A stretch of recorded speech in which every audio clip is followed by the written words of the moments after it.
Nós estamos nesse tempo, nessa temática, Jesus o quê? Rei. Jesus é o rei de sua vida? Amém? Jesus está governando sobre sua vida, e Ele não governa só sobre a sua vida. A Bíblia diz que Ele governa sobre todo o universo. Isaías capítulo 9. Isaías capítulo 9. Passa aí para mim.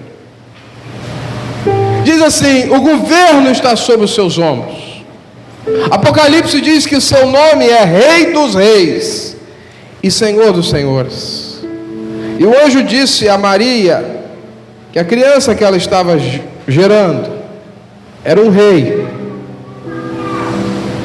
mas com um diferencial: o seu reino jamais teria fim. Ele é o rei, e o rei da eternidade. E nós vamos continuar falando sobre o rei, sobre o reino, refletindo sobre os princípios do reino de Deus e os valores do reino de Deus. Em primeiro lugar, irmãos, nessa noite, nós gostaríamos de destacar que o reino de Deus é viver em comunidade. Vamos falar juntos? O reino de Deus é viver em comunidade. Se você entra no reino, você nunca mais viverá sozinho. Você vai viver uma vida agora em comunhão. Comunhão com Deus e comunhão com os irmãos. E eu queria ler um texto de Marcos, capítulo de número 1, verso 9 a 11. Marcos capítulo 1. Você pode abrir a Bíblia ou acompanhar aqui. Versículo 9 a 11.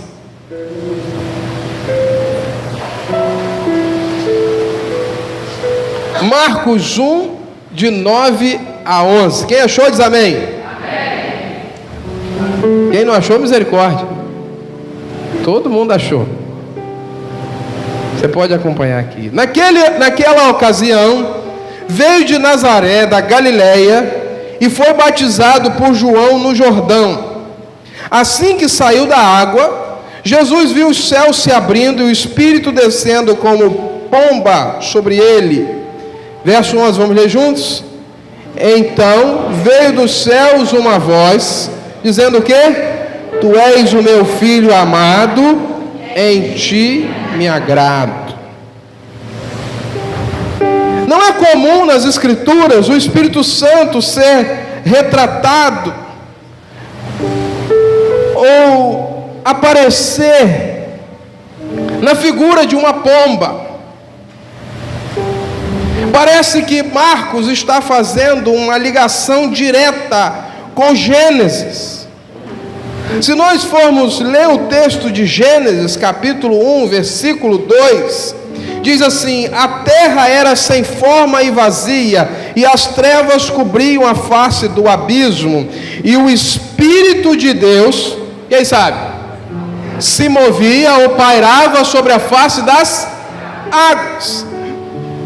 Gênesis diz que o Espírito Santo fazia o quê? Se movia ou voava, pairava sobre a face das águas. E aqui no batismo de Cristo, nós vemos o Espírito Santo novamente ser retratado na figura de um pássaro, de uma pomba. O verbo pairar no hebraico quer dizer exatamente isso: bater asas, sobrevoar. Nós entendemos que na obra da criação tudo foi feito pela palavra de Deus. Disse Deus: haja luz e houve luz. Mas vemos em João que a palavra de Deus, ela é encarnada no Filho. Quem é a palavra de Deus? No princípio era a palavra, o verbo. Então Jesus Cristo é o poder que atuou na criação. O Pai é o arquiteto, Jesus é o poder da criação. E o Espírito Santo foi aquele que gerou todas as coisas.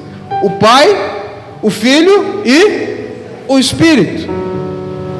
No princípio criou Deus céus e terra. Deus criou, Deus arquitetou, mas a existência de todas as coisas veio através de Cristo. Paulo vai dizer em Colossenses que por Ele, por meio dele e para Ele foram criados o quê? Todas as coisas. E o Espírito de Deus é aquele que criou todas as coisas. Foi Ele que gerou todas as coisas.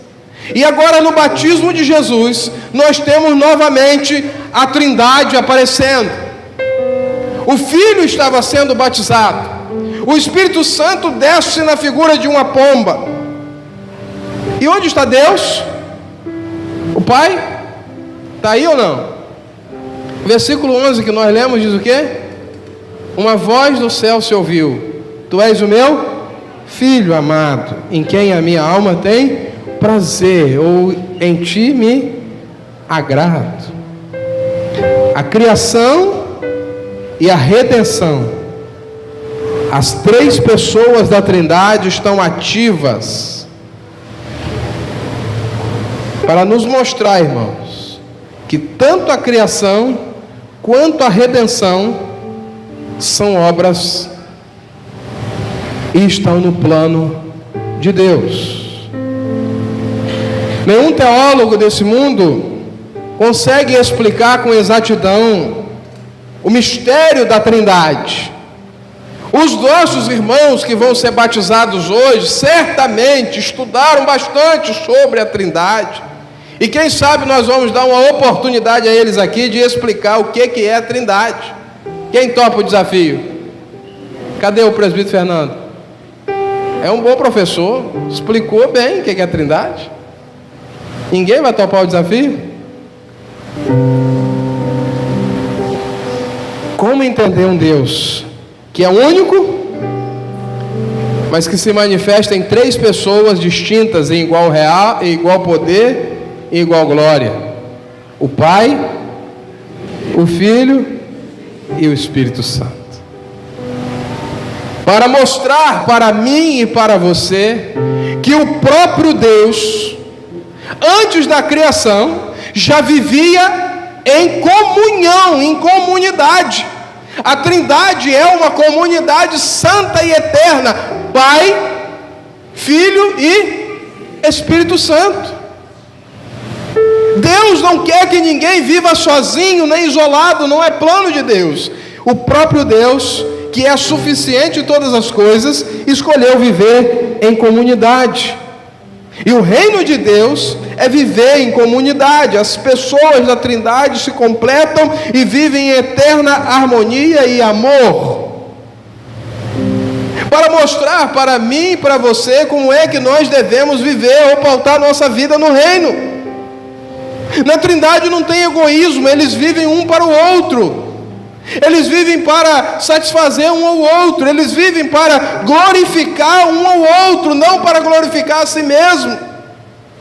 Deus não está parado desde a criação, o Senhor está em movimento, e a vida de Deus é em comunidade, em comunhão, em prol do outro. Por isso, irmãos, nós precisamos entender que a vida no reino é viver em comunidade. A vida no reino é deixar de viver sozinho e deixar de viver uma vida autocentrada. Quando você está no reino de Deus, você é convidado para tirar os olhos do seu próprio umbigo e passar a viver uma vida olhando e servindo o outro.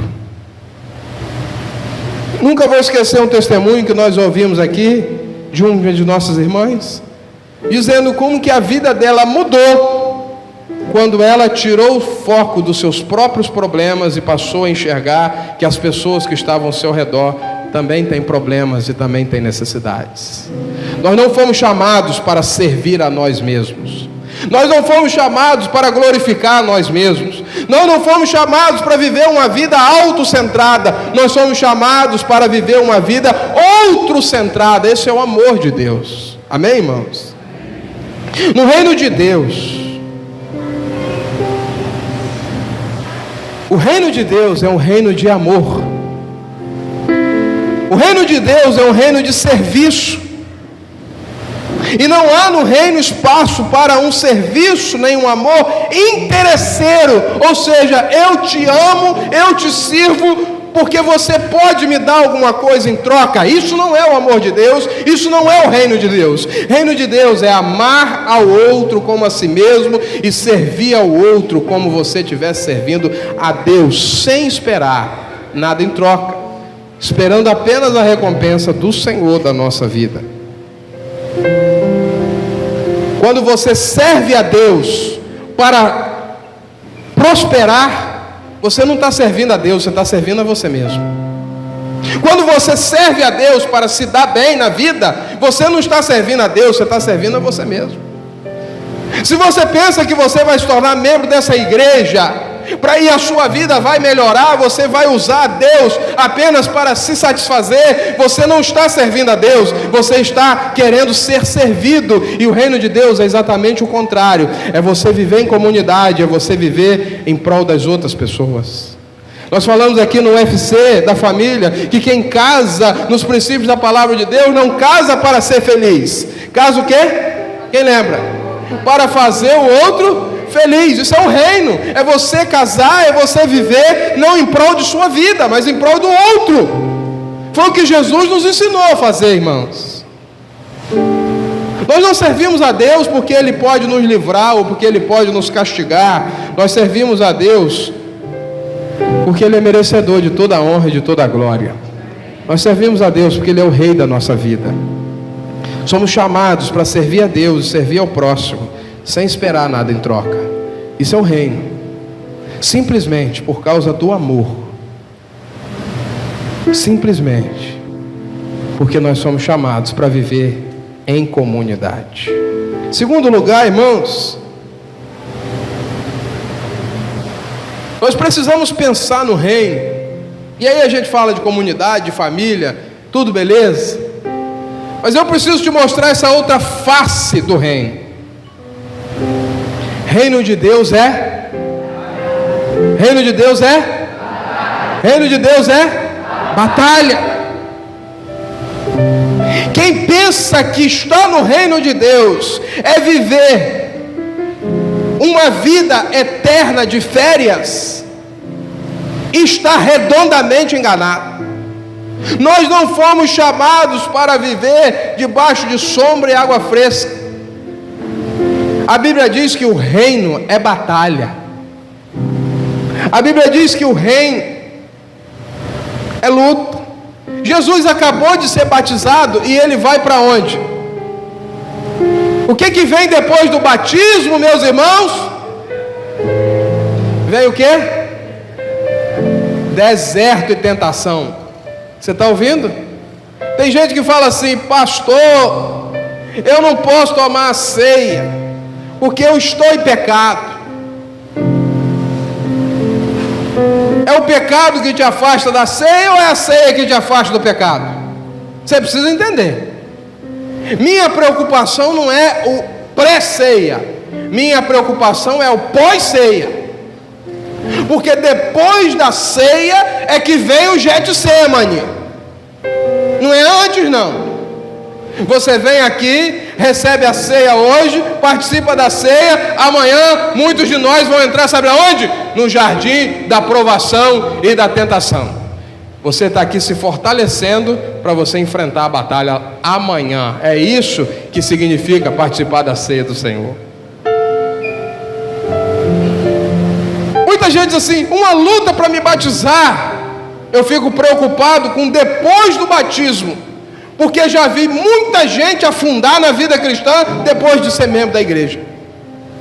Achar que batizou está ótimo, está bom, já atingiu o melhor estágio. Quero dizer para vocês que vão se tornar membros da igreja hoje: a vida começa agora. Depois do batismo, deserto. Não estou profetizando não, eu só estou te mostrando a realidade. Depois do batismo, depois de se tornar membro da igreja, é que vão vir seriamente sobre a sua vida a tentação, para saber se você está firme naquilo que você prometeu. porque vão querer que cada um de vocês que vão se tornar membros da igreja, o plano do diabo é que amanhã vocês estejam envergonhando o nome de Deus, da igreja e do evangelho pelas ruas de Tapera. Porque aí as pessoas vão dizer assim: onde está a fé? Que igreja é essa que batiza, que recebe uma pessoa que hoje está nesse comportamento? Por isso, irmãos, em nome de Jesus, se prepare. Mas se vocês ficarem firmes, inabaláveis, alicerçados na rocha, grande será a sua vitória, grande será o seu testemunho, em nome de Jesus. Diz a palavra que logo após o Espírito impeliu para o... Quem quer ir para o deserto? Você não vai com as suas próprias pernas, o Espírito te empurra para lá. Ali esteve 40 dias. E durante 40 dias o que aconteceu? O diabo tentou, sendo tentado por Satanás. Ele estava ali na companhia de quem? Dos seus irmãos, dos seus amigos, da sua família. Passou 40 dias ali, acompanhado dos animais selvagens. E os anjos de Deus o serviam. Aqui vem a coisa boa. Novamente, Marcos está fazendo um paralelo entre a criação e a redenção. Porque logo após ser criado, o que aconteceu com Adão e Eva? Eles foram o quê? Tentados. E onde eles estavam? Onde estavam, irmão? E o que aconteceu? Eles caíram. Talvez o diabo pensou assim: se eles estavam no jardim e caíram, esse agora que está no deserto vai ser, muito mais fácil. Eles tinham tudo, eles gozavam da presença de Deus, eles estavam na maravilha, com a barriga cheia, alegre, e caíram na tentação do diabo. Esse que está com fome, esse que está no deserto, agora eu chego e derrubo fácil.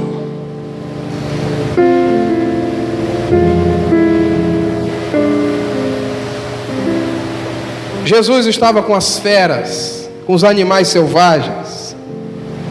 Marcos está escrevendo, direcionado pelo apóstolo Pedro, diz os historiadores. E o que está acontecendo com os cristãos de Roma é exatamente isso. Eles estão sendo devorados pelas feras, eles estão sendo perseguidos, eles estão sendo ultrajados, eles estão sendo mortos, eles estão sendo expostos a todo tipo de perigo. E ele está dizendo assim: olha, irmãos, o nosso Senhor Jesus também passou por isso, fiquem firmes, ele venceu, nós vamos vencer também. O reino de Deus é batalha, o reino de Deus é a realidade. Mas lembre-se de uma coisa: Deus não te coloca no deserto por acaso. Talvez alguns irmãos aqui estão passando pelo deserto e estão achando que foi o diabo ou que foi você mesmo que te colocou nesse deserto. Mas talvez foi Deus que está te colocando nesse deserto. Deus está te colocando no deserto, porque o deserto é o campo de batalha. O deserto é onde o inimigo pessoal e concreto incita a tentação e queda. É no deserto que o diabo quer nos levar à perdição, ao pecado. Ele vem com as suas seduções, com seus ardilosos argumentos. Nós não vamos entrar aqui nem nesse detalhe. O inimigo de nossas almas, irmãos, é uma realidade. E a Bíblia diz que ele é o maligno, ele é a personificação do mal. E se o reino de Deus é um reino de amor, um reino de bondade, e ele é a personificação do mal, o que ele é no reino? O grande adversário que nós temos. É aquele que todos os dias tenta fazer que eu e você saia do caminho do Senhor. Todos os dias o diabo tenta te tirar da direção de Deus. Todos os dias ele tenta nos destruir, porque ele veio para matar, roubar e destruir. Todos os dias você talvez está sendo tentado a abandonar a realidade do reino, abandonar o propósito de Deus para a sua vida. Foi assim com Adão, foi assim até com Jesus. Não vai ser comigo? A batalha é para nos mostrar, irmãos, que reino de Deus é obediência, e a obediência é aquilo que Deus requer de nós. Obedecer não porque nós vamos ser beneficiados, obedecer nos coloca no centro da vontade de Deus, obedecer porque nós amamos o nosso Rei, obedecer porque nós não queremos desapontar o nosso Pai, obedecer porque nós queremos dar louvor e honra, obedecer porque Deus está no centro e não nós. Adão perdeu, caiu no teste. Satanás tentou fazer a mesma coisa com Cristo, tirar Deus do centro, não viveu uma vida para o Espírito, não viveu uma vida para os servos, tentando colocar-se a si mesmo no centro. E você acha que o diabo parou de tentar Jesus no deserto?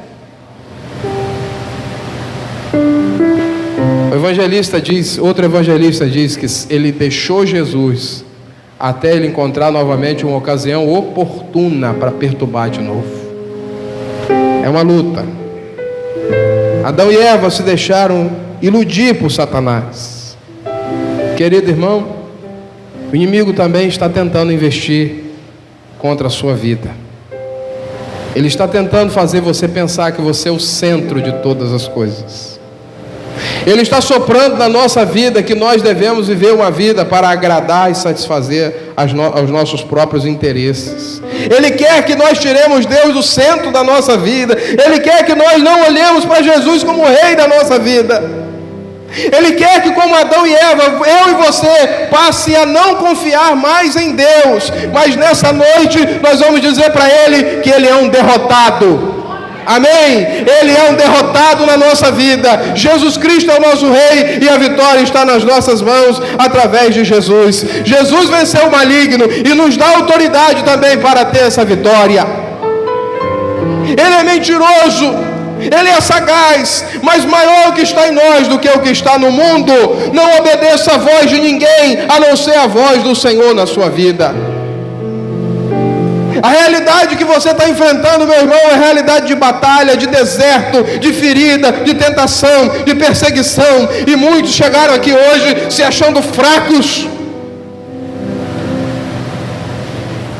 Mas não pense no deserto, pense no Jordão, porque o que sustentou Jesus firme no deserto não foi as privações, não foram as privações, foram porque ele foi para o deserto e ele tinha acabado de ouvir uma voz antes de ir para o deserto. Ele tinha acabado de ouvir uma voz antes de ir para o deserto. E o que ele ouviu antes de ir para o deserto? Tu és o meu filho amado, em quem a minha alma tem prazer. Todo tempo o inimigo vai querer tirar essa palavra da sua mente. Não se esqueça disso. Você também é um filho amado. Me ajuda aí, fala para a pessoa que está do seu lado. Você é um filho amado, não esquece disso. Você não é órfão. Nos momentos mais difíceis da sua vida, nos momentos em que a tentação vier mais forte sobre você, no momento em que você pensar em desistir e desanimar, lembre-se disso. Eu sou um filho amado de Deus. Vamos falar juntos? Eu sou um filho amado de Deus. Você crê? Vamos repetir? Eu sou um filho amado de Deus. Põe isso na sua mente, põe isso no seu coração. Deus te ama, Deus tem um plano na sua vida, Deus tem o melhor para você. Nos dias mais difíceis da sua vida, você precisa dizer isso. Eu não posso esquecer. Eu o quê? Eu sou um filho amado de Deus. Amém? Em último lugar, irmão,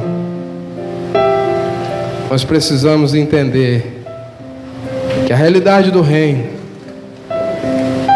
você não escolhe, você é.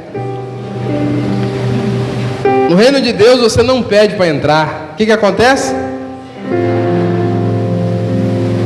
Você é chamado. Nesse mesmo capítulo, versículo 16 a 20, andando à beira do mar da Galileia, Jesus viu Simão e seu irmão André, e falou o que com eles? Sigam-me, e eu os farei pescadores de homens. No mesmo instante, eles deixaram as suas redes e os seguiram. Indo um pouco mais adiante, viu num barco Tiago, filho de Zebedeu, e João, seu irmão, preparando as suas redes. Logo chamou e eles o seguiram, deixando seu pai Zebedeu com os empregados no barco. Quero terminar aqui lembrando a cada um de nós essa realidade tão importante do reino. Você só pode ter um relacionamento com Jesus se você for chamado para ter esse relacionamento com Jesus. Você acha que você que escolheu Jesus? Ou foi Jesus que te escolheu? Naquela época acontecia exatamente o contrário. Existiam os rabis, os mestres, e as crianças que se mais destacavam na escola, era dada a eles a oportunidade de procurar um mestre e pedir àquele mestre se eles podiam ser seu aluno. Nenhum mestre na Galileia, na Judéia, dos tempos de Jesus, escolhia aluno. Eram os alunos que corriam atrás deles. Rabi fulano de tal, será que eu posso ser seu discípulo? E o rabino ia avaliar se aceitava ou não. Jesus viveu essa realidade. Por que eu sei que Jesus viveu essa realidade? Porque as crianças, os jovens que não encontravam nenhum mestre para eles, eles voltavam para casa e passavam a aprender o ofício do pai. E o que aconteceu com Jesus? Ele voltou para casa e foi aprender o ofício com quem? Com José, que era carpinteiro.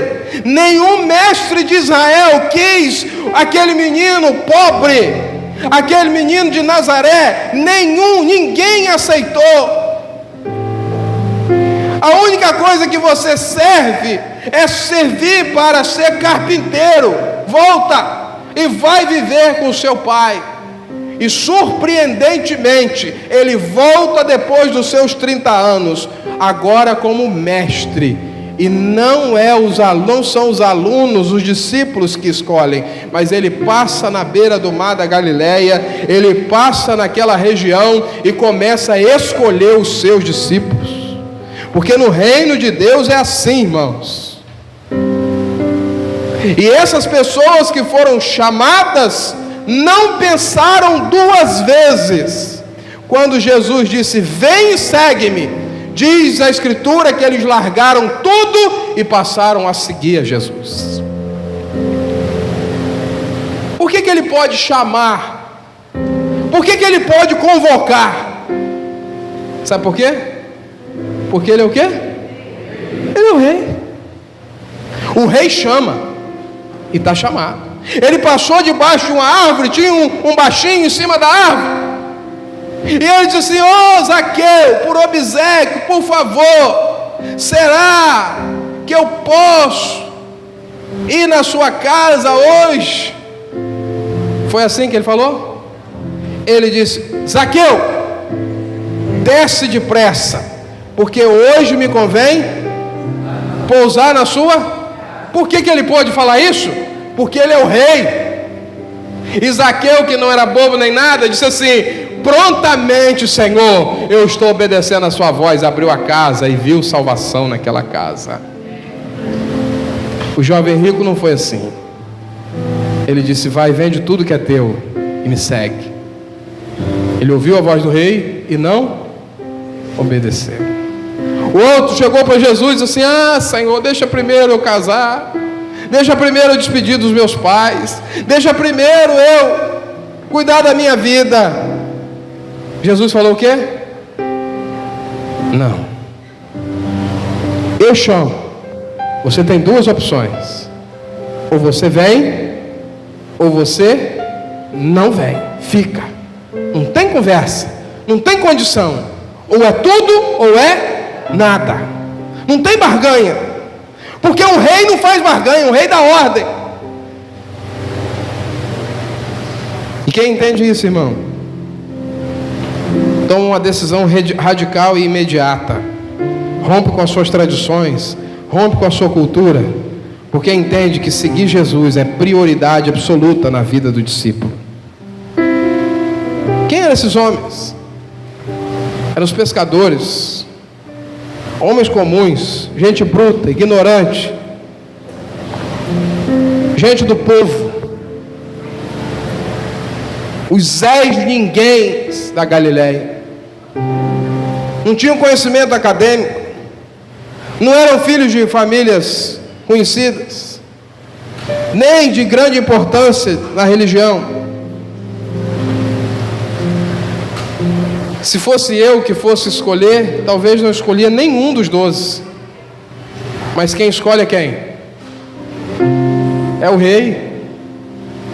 Por isso você não deve falar mal de ninguém que está na igreja, porque não foi você que escolheu. Nem o pastor pode falar mal de suas ovelhas, porque não foi o pastor que escolheu as ovelhas, foi o rei que botou as ovelhas aqui e disse assim: agora cuida. E ele é rei, e eu tenho que baixar a cabeça e dizer assim: é essa mesmo, Senhor, louvado seja o teu nome. São essas mesmo que o Senhor me deu. E você não deve falar: fulano na igreja, é você que escolhe ou é Jesus que escolhe? Hein? Então você olha para ele e não olha para o lado. Jesus viu o potencial naqueles homens, e a coisa mais preciosa que aqueles homens tinham, sabe o que? Disponibilidade. Se o Senhor quiser me usar, eu quero ser usado. Se o Senhor quiser, eu estou disposto a servir. Deixa eu dizer uma coisa para terminar, irmãos. Deus pode usar qualquer pessoa.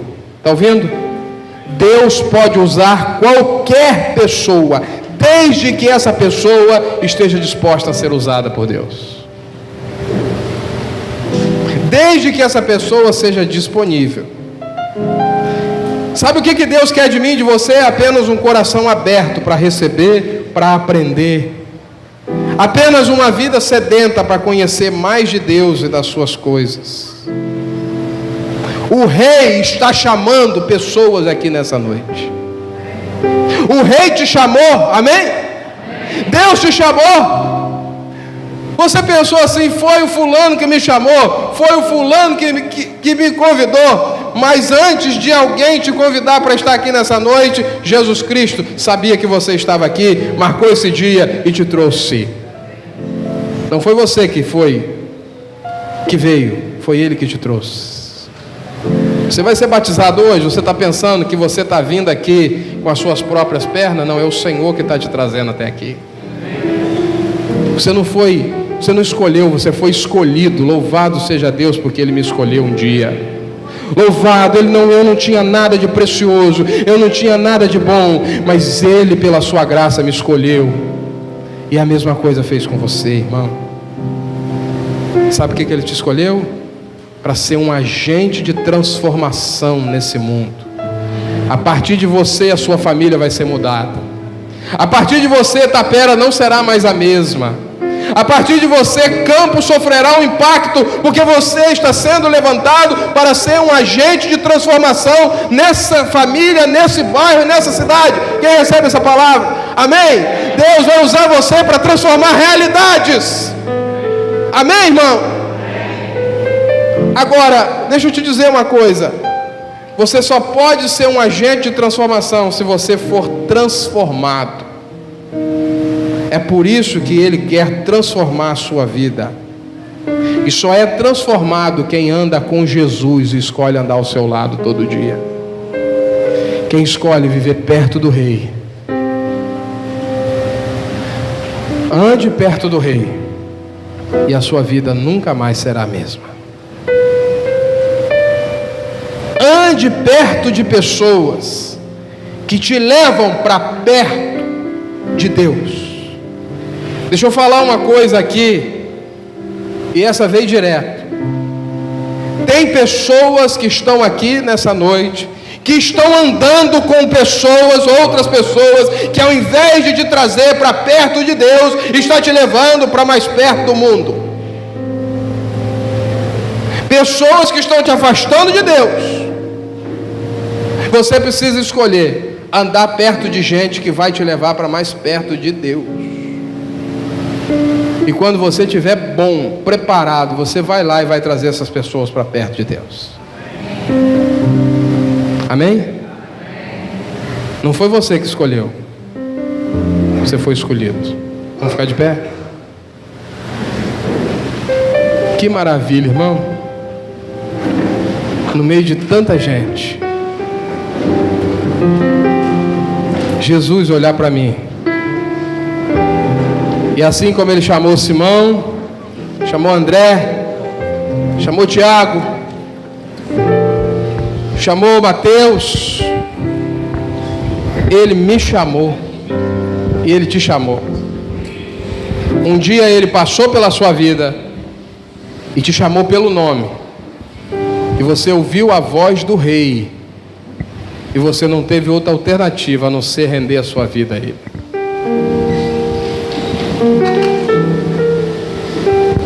Faz mais de 20 anos que eu ouvi a voz do Rei me chamando, e eu entreguei a minha vida para Ele.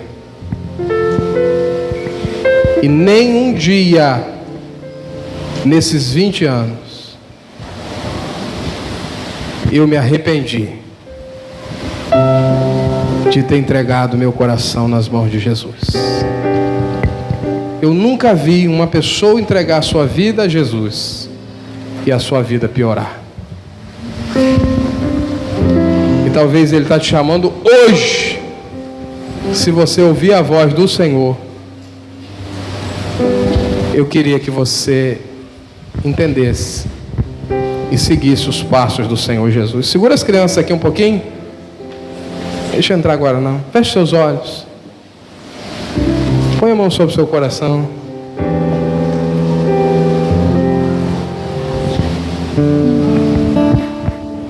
Eu queria que você pensasse nisso. Se Jesus está te chamando, se Jesus chamou o seu nome, obedeça. Obedeça a voz do Senhor.